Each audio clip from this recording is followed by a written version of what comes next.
नमस्कार मित्रमैत्रिणींनो, श्री स्वामी समर्थ. पुस्तकांची दुनिया या आपल्या कथाकथनाच्या युट्यूब चॅनलवर मी सौ पूनम सोमनाथ पाटील आपले अगदी मनापासून सहर्ष स्वागत करते. तर मित्रांनो, सध्या आपण आनंद यादव सरांची नांगरणी ही कादंबरी पाहत आहोत. या कादंबरीमध्ये आनंदा हा सर्वोदयच्या छात्रालयामध्ये राहत असतो. तिथे असताना बाहेरगावची अनेक मुले आलेली असतात, त्यांचे स्वभाव आपल्याला कळतात. आता या भागामध्ये काय होणार आहे ते आपण पाहूयात. तत्पूर्वी एक नम्र विनंती, जर कोणी आपल्या चॅनलवर नवीन आले असेल तर प्लीज आपल्या चॅनल सबस्क्राईब करा व बेल आयकॉन नक्की दाबा. त्याचबरोबर जर व्हिडिओ आवडल्यास लाईक करा व जास्तीत जास्त शेअर करा आणि तुमचे अभिप्राय व मते मला कमेंटद्वारे सांगायला विसरू नका.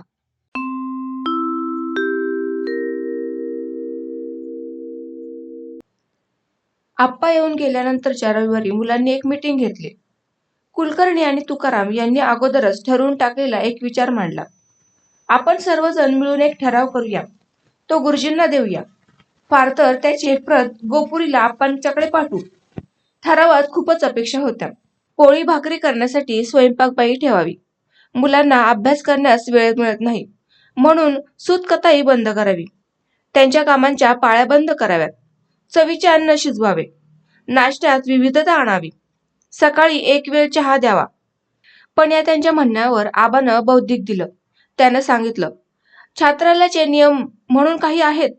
आपण इथं मोफत राहत असतो, जेवण घेत असतो. सूतकताईला छात्रालयाचाच कापूस व पेरू वापरत असतो. मुलांना काही आदर्शांचे संस्कार व्हावेत, त्यांना काम करून स्वावलंबनानं जगता यावं म्हणून इथं काही आचार पद्धती आखलेली आहे.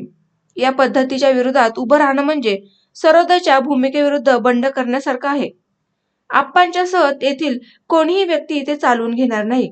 शेवटी आपणाला छात्रालयाबाहेर जावं लागेल. मग आप्पा बोलले, त्याला काही अर्थ आहे की नाही?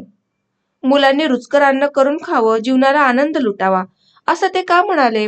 तुकाराम म्हणाला, हा, आता आपणास हे करता येईल की आहे त्या परिस्थितीत सुधारणा करून वागता येईल. सगळंच बदलायला मात्र सांगता येणार नाही. त्यात आपलाच मूर्खपणा सिद्ध होईल. चर्चेला तोंड फुटत गेलं आणि खूप उहापोह झाला. शेवटी असं ठरलं की पूर्णांनात तिखट मिठाच्या ऐवजी कायम गुळच वापरावा. दूध, पोहे किंवा भिजवलेले डाळ, शेंगदाणे गुळाबरोबर नाश्ता म्हणून खाण्याच्या ऐवजी त्यांचे कांदे पोहे करून खाण्याची परवानगी द्यावी. त्यात ओली मिरची, ओलं खोबरं घालण्याची परवानगी द्यावी. गुळ हे केवळ पूर्णांनात भरडून वापरण्याऐवजी रवा करून आणावा आणि त्याचा शिरा किंवा उपीट करण्याची परवानगी द्यावी. त्याचा नाश्ता म्हणून वापर करावा. परीक्षा महिन्यावर आल्यावर सूतकताई करण्याची सक्ती करू नये. ज्याला करायची असेल त्याने ती करावी. आबांना रात्री प्रार्थनेच्या वेळी ह्या सूचना विद्यार्थ्यांचा प्रतिनिधी म्हणून नम्रपणे मांडल्या. त्याच्यावर खडाजंगी चर्चा झाली. गुरुजी विद्यार्थ्यांच्या चोचल्यांबद्दल कडाडून बोलले. आप्पांच्या म्हणण्याचा पुरावा विद्यार्थी अधूनमधून सारखा देत होते. शेवटी विद्यार्थी म्हणाले की गुरुजी, तुम्हाला मान्य नसेल तर आम्ही ठराव आप्पांच्याकडे पाठवतो. सोबत एक अर्ज करून ह्या गोष्टींना मान्यता मिळवून आणतो, म्हणजे तुम्हाला संकट वाटणार नाही. असा सूर निघाल्यावर कुरबुर करत होय नाही म्हणत विद्यार्थ्यांच्या प्रेमाखातर मी परवानगी देतोय असं म्हणत गुरुजींनी एका वर्षापुरती या गोष्टींना मान्यता दिली. पुढच्या वर्षी सर्वोदय संघटनेच्या कार्यकारिणीच्या सभेत हा विचार मांडून त्याला अंतिम रूप द्यायचं ठरवलं. मुलांचा जय झाला.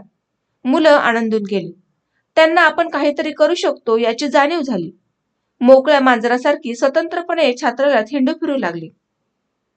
मीही थोडा मोकळा ढाकळा वागू लागलो.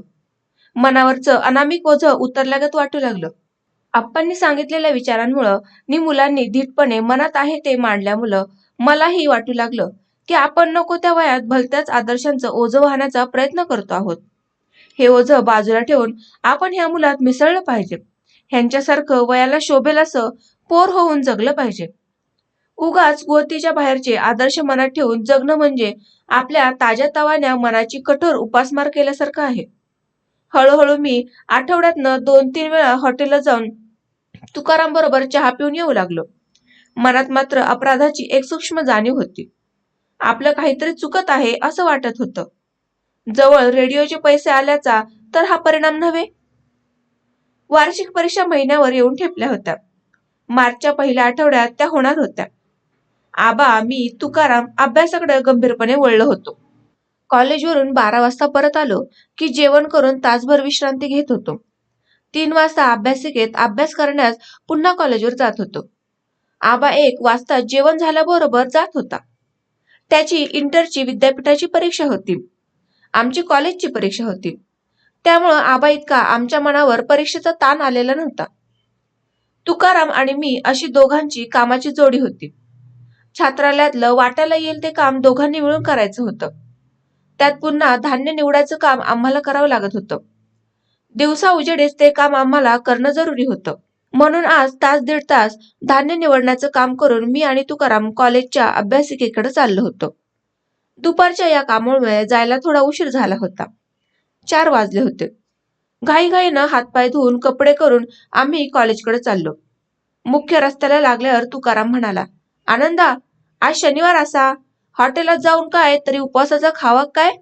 चाय पिवण काय? नको रे बाबा. कोणतरी छात्रालयाचे विद्यार्थी जाता येता बघतील. मेन रोड आहे. मी पटकन म्हणालो. ही माझी हॉटेलात शिरताना म्हणायची सवय होती. पण नंतर मन घट्ट करून मी जात असे. तुकारामला माझे हे ओढेवेढे हे घेणं माहीत होतं. तो म्हणाला, उगीच टामटूम करू नको. सोल्जर कॉन्ट्रिब्युशन करायची. कबूल असा मा? पैशाचं काही नाही रे, पण कोणीतरी पाहिलं म्हणजे काहीतरी खायचं म्हणजे बराच वेळ हॉटेलात बसावं लागणार. दरम्यान कोणीतरी छात्रालयाचं जायचं. तुझं ठीक आहे, तू कोकणातला आहेस. सर्वोदयातले कार्यकर्ते तुझे नातेवाईक आहेत. पण माझं इथं कुणीच नाही. गुरुजींच्या मनातनं उतरलं म्हणजे माझं सगळं शिक्षण इथंच पुरं व्हायचं. मी जरा गंभीर झालो. काय होत नाही. सांगते तुझ्याबद्दल हिरवे गुरुजींका. आणि हॉटेलवाला पेठो माझा चांगला दोस्त असा. आपण अगदी आतमंदी फॅमिली रूम मध्ये बसा खावं. तिकडं कोणी छात्रालयाचं धुंडून सुद्धा येऊच नाही. चल तर. त्याच्या मागोमाग मुकटपणे गेलो. मनोमन माझी खाण्याची इच्छा होतीच, पण आजवरचा आदर्श वरचढ आड येत होता. हॉटेलची इमारत चिंचोळी. खोल्यात खोल्यात 5 खोल्या. आगगाडीच्या डब्यासारखं होतं. 3ऱ्या आणि 4थ्या खोलीत फॅमिली रूमचे छोटे छोटे कंपार्टमेंट होते. ते झडपेच्या दारांनी बंद होते. ही दारं मागं पुढे ढकलले की दोन्हीकडे उघडत असत. आत गेलं किंवा बाहेर आलं की आपोआप बंद होत असत. हॉटेलवाल्या पेठेला सांगून तुकाराम झरझर आत चालला. मीही त्याच्या मागोमाग आत चाललो. अगदी 4थ्या रूम मध्ये जाऊन त्यानं खाटदिशी झडपेच्या अंतराळी दार उघडलं. मागोमाग मीही तसंच धरून सटकन आत गेलो आणि आम्हा दोघांचं शरीर एकदम गोठून बर्फ झालं. समोरच गुरुजी आणि ताई वडा सांबर खात बसलेल्या. खादीच्याच पण उत्तम पोशाखात दोघेही आलेले. तुकाराम पुढं आणि मी पाठीमागं अशी अवस्था होती. गुरुजी आम्हाकडे बघून एकदम चकित झाले. नमस्ते गुरुजी. तुकारामनं स्वतःला सावरून नमस्कार केला. गुरुजी दिसल्याबरोबर तो करायची एक मानसिक आणि शारीरिक सवय झालेली. आता मागं पळून जाणं शक्य नव्हतं. नमस्ते, काय रे? त्यांनी काहीशा करड्या आवाजात विचारलं. काय नाही गुरुजी, किल्लं मागू किलय. तुकाराम सुचेल ते धाडदिशी बोलून गेला. माझी आतल्या आत गांगरण सुरू झाली होती. किल्ल्या? प्रतिप्रश्न. तोपर्यंत तुकारामच्या तल्लक बुद्धीला अवसर मिळाला होता. हा किल्लो. कोटी घराचे किल्लो. निवडूच्यासाठी धान्य काढूचा असा. उद्या रविवार. बाहेर ठेवलेलं धान्य अगदी थोडा असा. आणि उद्या तर आठवड्याचं धान्य दळा खाडूकच होया. आणि ता आजच निवडून ठेवून होया. अंधारात निवडून दिसाचा नाही. तेव्हा आत्ताच दिसता तवर निवडूक होया. म्हणून किल्लो मागू किल्लय. इथं माझ्याकडं नाहीत किल्ल्या, आबाकडं आहेत. गुरुजी करडेपणातच बोलत होते. मग हे जातेत आबाकडे. तो अभ्यास करून गेला सा. ते का गाठतय? आम्ही तेथून बाहेर सटकलो. गुरुजींना पुढचे प्रश्न विचारायला वेळच दिला नाही. गुरुजींनाही आम्ही तिथं जास्त वेळ नको होतो. आम्ही त्या संधीचा फायदा घेऊन पळालो. नाहीतर पुढच्या प्रश्नांना मलाही तोंड द्यावं लागलं असतं. आम्ही कॉलेजच्या दिशेने सुसाट पळालो. लांब गेल्यावर खाली माना घालून दोघे अर्ध मेल्यासारखं चालू लागलो. बोंबला आता. आता काय करायचं? कारण नसताना शनिवारची 7:30 पाठीमागं लावून घेतली आपण. गुरुजींनी आज रात्री जर आपणास विचारलं की मी हॉटेलात आहे म्हणून तुम्हाला कुणी सांगितलं तर आपण काय सांगायचं? मी प्रश्न केला. तुकाराम अभ्यासासाठी घेतलेली वही दोन्ही हातांनी उराच्या वरच्या बाजूला धरून काकडल्यासारखा चालत होता. आ? मी त्याला तोच प्रश्न पुन्हा केला. हॉटेलवाला पेठेनंच असं सांगितलं ना. असं सांगूया. पेठो मेलो माझा दोस्त असा. अरे पण तो गुरुजींनी विचारल्यावर नाकबूल झाला तर? तर मग हॉटेलातल्या एका पोऱ्याने सांगितलं ना असं सांगूया. तुकाराम म्हणाला. पण माझ्याविषयी हॉटेलातच का चौकशी केली म्हणून गुरुजींनी विचारलं तर? मी म्हणालो. तर तुकाराम क्षणभर थांबून म्हणाला. तर 2-3 वेळा तुम्ही हॉटेलात जाताना आमका कॉलेजवरून दुपारी येता जाताना दिसला होता. म्हणून दडपण सांगूया. काय करतले? आता तर त्यांचाच बिंग फुटला असा. काय होचं नाही. चिप. काय होणार नाही असं. गुरुजी आपल्याला शिक्षा करतील. गाढव आहेस का रे तू? अरे गुरुजींनी आमका छात्राला विचारल्यानी तर मग त्यांचंच बिंग बाहेर पडताले मरे. ते खरे. संध्याकाळी काय होतं ते बघू आता. तुकारामचं तल्लक डोकं आता पूर्णपणे सावरलं होतं. काय हो देत. आपण घाबरान चालायचं नाही. माका तर असा दिसता की गुरुजी आमका रातचे कायचे विचारू नाही. अरे त्यांच्याका सुद्धा त्यांची आबरू सांभाळायची लागतील. नाहीतर विद्यार्थ्यांच्या समोर त्यांची फटफजिती होईल. तू मेल्या चिपरव. कायच काळजी करू नको. कॉलेजवर जाऊन आम्ही हॉटेलातील नाटकाला पूर्णता दिली. आबाजवळ जाऊन तुकारामनं किल्ल्या मागितल्या. पण आबानं दिलेलं धान्य निवडलं तर पुरे होईल. पीठ शिल्लक आहे म्हणून सांगितलं. त्या संध्याकाळी आमचं लक्ष अभ्यासात लागण्याचा प्रयत्न केला. पण दोघांचंही लागेना. मग आम्ही परत फिरलो. परत फिरून त्याच हॉटेलात धाडसानं चहाही प्यायलो आणि बंदरावर जाऊन बसलो. इकडच्या तिकडच्या गप्पा मारल्या. त्यात गुरुजींच्यावरही गप्पा होत्याच. शेवटी तुकाराम म्हणाला. आता मी गुरुजींचं पाहतोच. एकनाथ नारकर मला त्यांच्या अनेक गोष्टी सांगतोय. ते छात्रालयासाठी आणलेलं धान्य आणि इतर साहित्य नेहमी आपल्या घरी वापरतात. कापूस, गुंड्या, लढी मुलांनी तयार केलेल्या असतात. तर ते आपल्या घरी घेऊन जातात. आणि मुलांसमोर भलते आदर्श ठेवून आपण स्वतः ते पाळत नाहीत. हे सगळं मी आता हिरवे गुरुजींना सांगून सर्वोदय कार्यकर्त्यांच्या सभेत हा विषय काढायला सांगणार. आपल्या गुरुजींना माहित आहे की माझे आणि हिरवे गुरुजींचे संबंध. मला एका शब्दानं सुद्धा ते विचारणार नाहीत. तू पाहतं खरं आणि माझ्यामुळं तुलाही विचारणार नाहीत. मनावर खूप ताण आला होता. प्रार्थनेच्या वेळेला छात्रालयात आलो. गुरुजी वर गेले असं दिसल्यावर प्रार्थनेला गेलो. पाठीमागं जाऊन बसलो.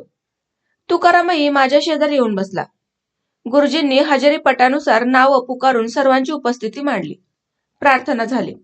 मौन ध्यान झालं. आता भौतिकाची वेळ होती. गुरुजी म्हणाले. मला जरा घाईचं काम आहे. तुमच्याही परीक्षा जवळ आल्या आहेत. तुम्ही अभ्यासाला लागा. मीही माझ्या कामाला जातो. गुरुजी उठले. काही न बोलता खाली निघून गेले. जणू दुपारचा प्रसंग ते पूर्णपणे विसरून गेले होते. मी सुटकेचा दीर्घश्वास सोडला आणि तुकारामकडे हळूच बघितलं. तुकारामनं माझ्याकडे मोठे डोळे करून हास्य केलं. गुरुजी हॉटेलात पती पत्नीसह जाऊन वडा सांबर, मिसळ, घावन वगैरे खातात ही बातमी सागर संगीत लवकरच छात्राला सर्वत्र पसरली. दिवस जातील तसे माझ्या मनातून गुरुजी उतरत गेल्यासारखे झाले. माणसं सगळीकडे सारखी दिसतात. भूदानातही ती तशीच आहेत. आपण उगीच मनात भलते सलते आदर्श वागवतोय. जमिनीवर येऊन विचार केला पाहिजे. मी पुन्हा सगळ्या परिस्थितीचा विचार करू लागलो. उंचावर जाऊन दोरा तुटलेल्या पतंगासारखा इकडून तिकडं तिकडून इकडं गटांगळ्या खाऊ लागलो. छात्रालयात आल्यापासून मी गुरुजींना कोणत्याही प्रकारचा त्रास होईल असं वागलो नव्हतो. कमी बोलत होतो. गुरुजींशिवाय माझं छात्रालय कुणी ओळखी पाळखीचं नव्हतं. ते सांगतील ती कामं मी नेमानं करत होतो. त्यांचा आदर राखून बोलत होतो. हॉटेलमधला प्रसंग घडल्यानंतर गुरुजी माझ्याशी अधिकच प्रेमळपणे वागू लागले. आनंदा, तुझं वर्तन तू बिघडवू नकोस. इतर विद्यार्थ्यांच्या संगतीनं वाहवत जाऊ नकोस. तुझं अजून खूप शिक्षण व्हायचं आहे. तू मध्येच ते तोडू नकोस. जगाकडे न बघता तुझ्यापुरता तू मायामोह सोडून वागत राहा. होय गुरुजी. मला ते हळूहळू आपल्याबरोबर धान्य व इतर साहित्य यांच्या खरेदीला नेऊ लागले. त्यांच्या विश्वासातील मी एक असल्यासारखा बोलू वागू लागले. वार्षिक परीक्षा झाली. तुकाराम दुसऱ्या दिवशी गावी निघून गेला. 5-6 दिवस छात्रालयात राहून मी आता परत गावी जाणार होतो. छात्रालयात 11च्या सुमारास पुस्तक वाचन पातळीवर पडलं होतं. गुरुजी ट्रेनिंग कॉलेजला जाता जाता माझ्या खोलीत डोकावले. मी चटकन उठून बसलो. आनंदा, सायंकाळी 5 वाजता कुठे जाणार आहेस? नाही गुरुजी, काही काम आहे का? असं कर, बरोबर 5 वाजता माझ्या कॉलेजवर ये. येताना ताई 2 पिशव्या देतील त्या घेऊन ये. बरं. गुरुजी निघून गेले. संध्याकाळी 5च्या सुमारास ताईंच्याकडे जाऊन मी पिशव्या मागितल्या. त्यांनी माल आणण्याच्या भल्या मोठ्या 2 पिशव्या दिल्या. प्रत्येकीत एक एक पंचा टाकला. पिशव्या घेऊन मी ट्रेनिंग कॉलेजवर गेलो. वाटलं होतं परस्पर धान्य व इतर साहित्य यांची छात्रालयासाठी खरेदी करायची असेल. त्यासाठी आपणास बोलवलेले दिसते. गुरुजी एकटेच आपल्या कार्यालयात काम करीत बसले होते. सर्व मंडळी 4 नंतर घरी गेली होती. शिपाई सुद्धा दिसत नव्हता. गुरुजींनी शेजारच्या एका खोलीचं दार उघडलं. मला आत बोलवलं. आत भरपूर कापूस व एका बाजूला कातरलेल्या सुताच्या लड्या ठेवलेल्या होत्या. त्यांचे बिंडे बिंडे बांधून ठेवले होते. गुरुजी याच कॉलेजात सुतकताई हा विषय घेत. तो सर्व विभाग त्यांच्याकडे सुपूर्त केलेला होता. दार अर्धवट पुढे करून गुरुजी मला म्हणाले, धर पिशवी. मी पिशवी पसरून धरली. गुरुजींनी एका पिशवीत 4 बिंडे सूत घातले. दडपून दडपून ते आत कोंबले. पिशवी चांगली जड झाली. धर दुसरी. मी धरली. त्याही पिशवीत 4 बिंडे गच्च कोंबले.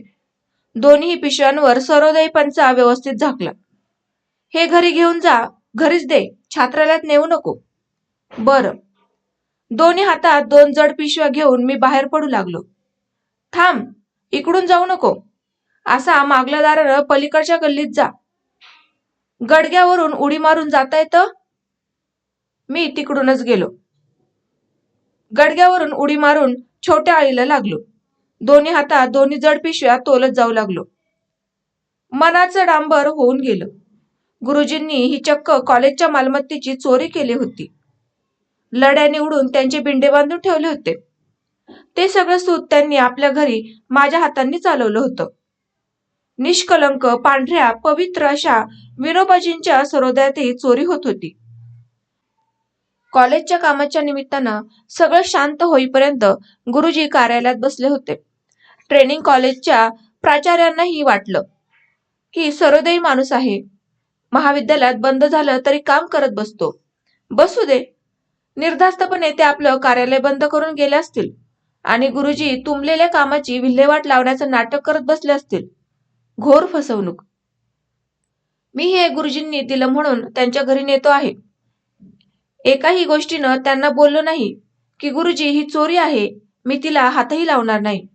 कसला माझा ध्येयवाद आणि कसला आदर्श. सगळं पोफळ पुंगळीसारखं. त्याला भक्कम पाया नाही. त्याला लागणारा कठोरपणा, निस्पृहपणा माझ्याजवळ नाही. असता तर गुरुजींना तिथल्या तिथं मी सांगितलं असतं. निदान मी ते नेणार नाही म्हणून बाहेर पडलो असतो. पण माझ्याजवळ तशी हिंमत नव्हती. गुरुजी मला छात्रालयाबाहेर हाकलतील. पुढच्या वर्षी मला छात्रालयात घेणार नाहीत याची भीती वाटते. म्हणून मी मुकाट ती चोरी त्यांच्या घरी नेत आहे. त्यांच्या घरी ते 8 बिंडे पोचते केले नि उदास होऊन कातर वेळेच्या अंधारातच माझ्या खोलीत बसलो. गोंगोदकाची भरलेली घागर घटाच्या फरशीवर फुटून पडावी तशी अवस्था झाली. हातात काही शिल्लक राहिलं नव्हतं. उद्या सकाळी 11-11:30ला कोल्हापूर गाडी होती. मनाला जाण्याचे वेध लागले होते. हुरहुरत्या अवस्थेत मी हिंडत होतो. वर्षभराचा मुक्काम कसा गेला ते पुन्हा पुन्हा मनात दाटून येत होतं. माझ्या नकळत त्याच्यावर विचार होत होता. पुलंना कळविलं होतं की मी अमुक अमुक तारखेला जाणार आहे. माझा गावाकडचा पत्ता असा असा आहे. त्या पत्त्यावर मला पत्र पाठवा. पण तत्पूर्वी मला रत्नागिरीच्या पत्त्यावर पत्र पोचल्याचं कळवा. उत्तराचं त्यांचं पत्र मला कालच म्हणजे अगदी वेळेवर आलं होतं. त्यामुळं मनाला काहीसा उत्साह वाटत होता. पण रत्नागिरी सोडणार याची हुरहुर वाटत होती. 8-9 महिन्यात माझ्या गावाचं दर्शन झालं नव्हतं. आई, दादा आणि भावंड नजरेआड झाली होती. त्यांना कधी एकदा बघीन असं होऊन गेलं होतं. माझं गाव सोडताना वाटत होतं की नको या गावाचं दर्शन. माझ्या मागं हे घर म्हणजे नुसती आग आहे. धड मला कुणी शिकूही देत नाही. पोरका असतो, कुणी भावंड नसती तर निदान माझ्या नशिबाचा मी झालो असतो. आता माझ्या नशिबाचा गुंताडा ह्यांच्या नशिबासंग झालाय. मी विनाकारण ह्यांच्या बरोबर फरफटत चाललोय. हे नसते तर माझा मी धडपडलो असतो. कुठंतरी एकटा जाऊन नशीब गाठलं असतं. पण आता एकटं राहिल्यावर कळत होतं की एका मातीतनं उपटून आणलेलं रोप दुसऱ्या मातीत रुजायला यातना होतात. त्याची मुळं आतडी तुटल्यागत तुटत असतात. त्यांना खोलवर जखमा झालेल्या असतात. निवांत असला तरी एकटेपणा गुदमरून टाकणारा असतो. भावंडांच्या घोळक्यात जीवाला पालवी फुटत असते. आई वडिलांशी कितीही भांडलं तरी ते टाकून देत नाहीत. तसं परक्या माणसासंग भांडता येत नाही. दबून राहावं लागतं. त्यांच्याच कलानं जगावं लागतं. त्यांचं प्रेम दिसत असलं तरी तात्कालिक असतं. गाढ, खोलवर रुजलेलं नसतं. ते कधी नाहीसं होतील हे आपण एकलकोंडे होऊ आणि याचा अंदाज नसतो. शेवटी आई वडीलच आपले. आपलं ते आपलंच, परकं ते परकच. छात्रालयात एवढे विद्यार्थी रात्रंदिवस जवळ असूनही मी एकटा कोरडाच राहिलो. परीक्षा झाल्याबरोबर तुकाराम गावाकडे पळाला. गुरुजींना काही कमी नसूनही त्यांनी मला आपल्याबरोबर चोरी करायला प्रवृत्त केलं. उलट दादांच्या नशिबात जन्माचं दारिद्र्य असलं तरी मला चोरी कर असं कधीही सांगणार नाहीत. उलट चोरी केल्याच्या नुसत्या संशयावरनं त्यानं मला फोडून काढलं असतं. उद्या दरोडं घालायला शिकशील, निजन्माचं वाटोळं होईल म्हणाला होता. मन दिवसभर असं भरकटत होतं. भावे सरांचा निरोप घेण्यासाठी संध्याकाळी 4च्या सुमाराला त्यांच्या घरी गेलो. ते घरीच होते. काही लिहिण्यात मग्न होते. या मला पाहिल्याबरोबर त्यांनी उद्गार काढला. माझ्या इवल्याशा अस्तित्वाला त्यामुळं हळूवार गोंजरल्यासारखं वाटलं. इकडच्या तिकडच्या गप्पा झाल्या. आईही आमच्या गप्पात सामील झाल्या. त्यांनी पोहे खाऊ घातले. नक्षीदार सुंदर कपबशीनंतनं दूधयुक्त चहा दिला. त्यांच्या प्रेमानं तृप्त वाटलं. मग बोलता बोलता मी म्हणालो, सर मी उद्या जातोय. दुसऱ्या टर्मची मला पूर्ण फी माफ झाली आहे. पण पहिल्या टर्मची पूर्ण फी माफ झाल्याचं काही कळलं नाही. नोटीस बोर्डवर माझ्या नावावर अर्धी फी भरवायची राहिलेली आहे. त्वरित भरावी अशी नोटीस आहे. मी त्याची व्यवस्था करतो. तुम्ही निश्चिंतपणे घरी जा. सुट्टीत खूप लिहा. इंग्रजीचं वाचन करा. पुढच्या शिक्षणाचं काय योजलंय मनात? पुढचं शिक्षण घेण्याची इच्छा आहे. माझ्या मनात इथंच यायचं आहे. इथं माझी जेवण राहण्याची सोय मोफत होते. तुमच्या मदतीमुळे मला पूर्ण फ्रीशिप मिळेल. असं झालं तरच मला पुढचं शिक्षण घेता येईल. म्हणून मी इथंच येणार आहे. तुम्ही आता कोल्हापूरला शिक्षणाची सोय करून घेण्याचा जास्तीत जास्त प्रयत्न करा. तिथं तुम्हाला जास्तीत जास्त चांगलं शिक्षण मिळू शकेल. पुढच्या वर्षी मी इथं असेन की नाही याची मला शंका आहे. त्यामुळं तुम्हाला फी सवलत मिळेल की नाही याविषयी शंका वाटते. ते शांतपणे म्हणाले. माझ्या पायाखालची फरशी निसटल्यासारखं झालं. आवंडगळ्यात मी म्हणालो, कोल्हापुरात माझी सोय होईल असं वाटत नाही. सर मी गेल्या जूनमध्येच तिथं खूप प्रयत्न केले आहेत. मी जवळजवळ रडकुंडीला येऊन म्हणालो, तुमची सोय होईल. पु ल देशपांड्यांना मी तुमच्याविषयी बोललो आहे. ते तुमची काहीतरी सोय करतील. तुम्ही त्यांच्याशी पत्रव्यवहार करा. तुमचा सुट्टीतला पत्ता मला द्या. घरी गेल्यावर मला पत्र पाठवा. म्हणजे मीही तुमच्याशी संपर्क साधतो. निश्चिंत असा. तुमची शिक्षणाची सोय होईल. बरं. थोड्या वेळाने मी उठलो. शिक्षणाचे पुढचे सगळे मनोरे ढासळल्यासारखे झाले. आधार एवढाच होता की पु ल देशपांडे माझ्या शिक्षणाची काहीतरी व्यवस्था कोल्हापुरात करणार होते. ती नाहीच झाली तर पुन्हा इथंच आलं पाहिजे. निदान राहण्या जेवणाची मोफत सोय होते. नाहीतर आरंभी येत असताना एवढ्याच भरोश्यावर आपण इथं आलो होतो. आता रत्नागिरीत थोड्या तरी ओळखी झाल्या आहेत. चिटणीस सरांचा परिचय झाला आहे. आप्पा पटवर्धनांना सांगता येईल. शक्य झालं तर गुरुजी माझ्यासाठी प्रयत्न करतील. सर्वोदय छात्रालयातील मुलं म्हटल्यावर लोकांना इथं सहानुभूती वाटते. त्याचा काही उपयोग झाला तर बघता येईल. मनाला कसाबसा धीर दिलासा देत मी चिटणीस सरांच्या दारात येऊन थांबलो. त्यांचा निरोप घेतला. पुन्हा रत्नागिरीस येण्याची इच्छा बोलून दाखवली. जरूर या, माझी तुम्हाला मदत असेलच, असं ते म्हणाले. पण भावे सर म्हणाले की मी इथं पुढच्या वर्षी असेन की नाही आत्ताच निश्चितपणे सांगता येत नाही. असं जर असेल तर मग मला फ्रीशिप कशी काय मिळेल सर? तुमची शंका बरोबर आहे.